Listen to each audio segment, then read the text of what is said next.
Is the Scarlet and Violet era of Pokemon, the TCG, investable right now? We're going to talk about it here today, and I'm not going to bury the lead. I'm not going to do that to y'all.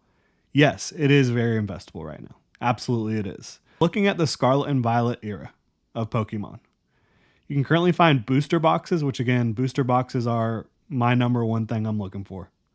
Of Temporal Forces, Twilight Masquerade, Paradox Rift, Paldea Evolved. Paldea Evolved's a little bit more expensive right now, but the three I mentioned, Temporal Forces, Twilight Masquerade, Paradox Rift, all at or under $100 right now. On TCG Player, they're going to be a little bit higher prices, but you can win auctions on eBay. You can find buy it nows if you are diligent in the $100 or less range for those sets. And I think that's a very good investment right now. And there are a lot of decent sets here already in Scarlet and Violet. I know at the beginning of every era, there's questions. There's people that don't like the specific kind of traits of an era, right? But for me, Twilight Masquerade, Paldea Evolved, Paradox Rift, 151, Temporal Forces, Paldean Fates, these are all decent sets at worst. These are much better than the start of Sun and Moon. They are much better than the start of Sword and Shield. When you just look at the sets, look at the cards and the sets, these are better sets. All of those early Sun and Moon booster boxes are worth a ton now. Sword and Shield base, Rebel Clash, same thing. They're worth a lot. Every single booster box that is at least 5 years old has boomed to some extent. Every single one of them. You know, everyone hated the start of Sword and Shield, right? Those prices are rising. Look at Rebel Clash, which is now 4 years old. Base set, which is now 4 years old. The base set booster box is going for over $300. $350 last time I checked. Rebel Clash booster box going for over $200, $214. There's like literally nothing in Rebel Clash, Boss's Orders, and one other trainer card. And that booster box has boomed in a big way. So these things are cyclical. As soon as they go out of print, prices rise. It's supply and demand. Very simple. Economics. Vivid Voltage even. You know, not a good set. Does have the Pikachu, but not a very good set. That's at 130 to 145 right now. This time next year, I think it will be much higher. So even on a bad set, you're going to see trends upwards after they go out of print. You know, everything in Sun and Moon is way up there in price. Crimson Invasion, which was a bad set, that booster box is selling for over $200. So when you're getting in at price points, $100, around $100, maybe even a little bit less, if you're willing to hold for a long time, 4 or 5 years, you're going to see major growth. These Scarlet and Violet sets are better than the sets that we're talking about from Sun and Moon and Sword and Shield. At the beginning of those eras, those sets were not very strong. Will they be printed more heavily? I know everybody wants to talk about print run. Yes, they absolutely will be. But there is more demand. The Pokemon Company is printing more to meet demand. Pokemon TCG is more popular than it was at the time that those cards were being printed. Like, these Scarlet and Violet booster boxes will rise when they go out of print. It is a cycle. And again, they're very nice sets. So if you can get in around $100, that's great in my opinion. Like, yes, again, they could get cheaper at some point with reprints. If reprints hit, you could see the prices dip a little bit more. But these are long-term plays. Long-term, you're going to be looking at these booster boxes in a few years down the road, and they're going to be over $200.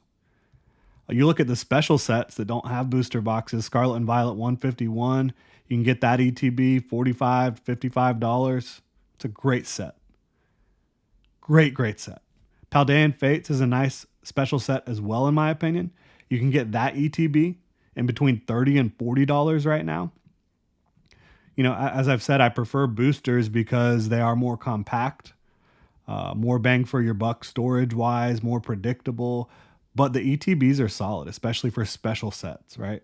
I'd recommend the 151 for sure, ahead of Paldean Fates, even though it's more expensive.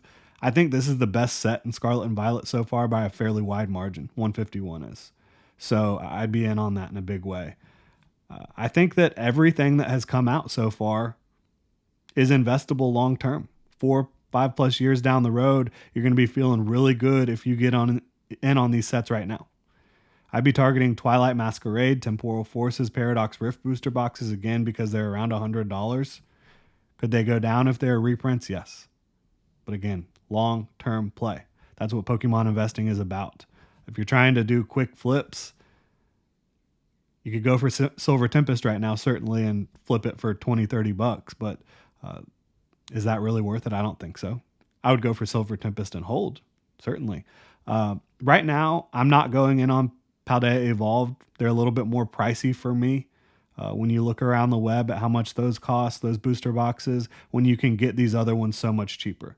But I will say, Paldea Evolved is like a year older than Twilight Masquerade. So perhaps it is a year closer to hitting big. I think that's fair. It is a good set as well. So you can definitely go get it and expect it to rise greatly in a few years. But I'm looking to get in a little bit lower with some of these sets. Obsidian Flames, I think, will do fine long term, but not my favorite play right now. Base set, pretty weak, but again, long term, probably going to be fine. Just look at Sword and Shield base set, what it's doing right now. So I think if you're looking to make the best bang for your buck, long term, these sets I mentioned can absolutely do that for you. But I also think late stage Sword and Shield, which is still available at the moment, is probably a great investment right now. Booster boxes are going to cost you a little bit more. I think Silver Tempest is good right now. Still a lot of good investments there. I love the Crown Zenith ETB right now. Love that. I think if you can go get that for around $50, which is actually cheaper than Scarlet and Violet 151, more expensive than Paldea and Fates. If you can go get that at that price point, which you should be able to, there's a lot of retailers that have them, that's going to rise. Crown Zenith is an elite set.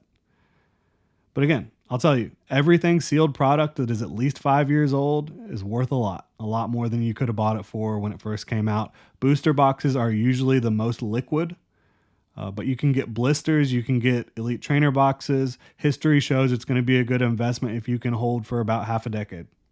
If you're investing, it should not be a get-rich-quick scheme. It's buy and hold. Sell at the right time. You can sit here and make arguments that these will be printed to oblivion, that people don't really like the Terastal stuff. I can argue back that there's more demand and these are quality sets with amazing artworks. This era is already defined by elite art cards, in my opinion. I think another unique aspect that people will grow to love is the Ancient and Future versions. I think a lot of those are really awesome. And again, they have great art, especially in the Temporal Forces set. But the main thing on your side is history and cycles. Every 5+ year old Pokemon booster box is worth a lot. It's just the way it is.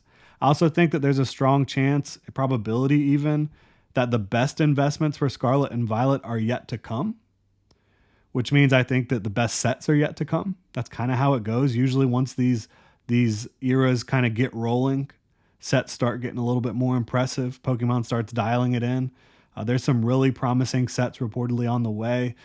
Team Rocket set, a Dragon set. Apparently there's an Evolution set on the way as well, potentially. So yeah, I think if you just want to put some money aside to wait for the right sets, that's fine too. But these are certainly investable sets that have come out so far. I'd also caution against, though, going in on singles unless they are cheaper. Special illustration rares or illustration rares, I think that the market is going to be really volatile on those. But if you want to go get booster boxes of the standard sets, if you want to go get ETBs of the special sets and hold them, absolutely, it's a good play. Really appreciate y'all tuning in. If you enjoyed the content, please consider subscribing. Y'all have a good one.